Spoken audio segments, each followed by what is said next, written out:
ब्रह्मपुरी जन आक्रोश महामोर्चा. ब्रह्मपुरी मतदारसंघातील शेतकरी, कष्टकरी, महिला, विद्यार्थी आणि शेतमजुरांच्या न्याय्य हक्कांसाठी काँग्रेसच्या वतीने जन आक्रोश महामोर्चा काढून कष्टकरी, शेतकरी, महिला व विद्यार्थ्यांच्या प्रश्नाकडे लक्ष वेधण्यात आले.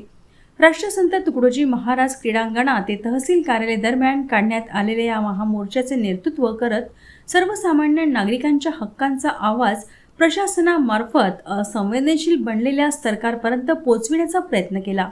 या मोर्चात हजारोंच्या संख्येने सहभागी होऊन शेतकरी, कष्टकरी, महिला, विद्यार्थी आणि शेतमजुरांनी व्यक्त केलेला रोष सरकारला त्यांच्या न्याय व हक्कांच्या मागण्या मान्य करायला भाग पाडणारा आहे.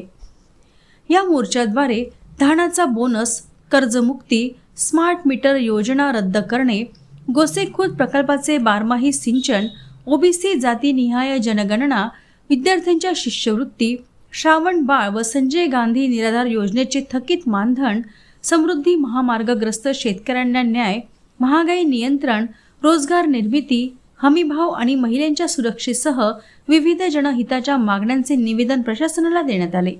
या जन आक्रोश मोर्चात युवक काँग्रेस प्रदेश सरचिटणीस शिवानी वडेट्टीवार, काँग्रेस अध्यक्ष खेमराज तिडके, काँग्रेस शहराध्यक्ष हितेंद्र राऊत, प्रभाकर सेलोकर, राजेश कांबळे, प्रमोद चिमुरकर, नगराध्यक्ष योगेश मिसार, नगरपरिषद उपाध्यक्ष डॉक्टर नितीन उराडे, काँग्रेस जिल्हाध्यक्ष विश्वजित कोवासे, ठाणेश्वर कायरकर, सोनू नागतोडे यांच्यासह हजारो शेतकरी, महिला कार्यकर्ते सहभागी झाले होते.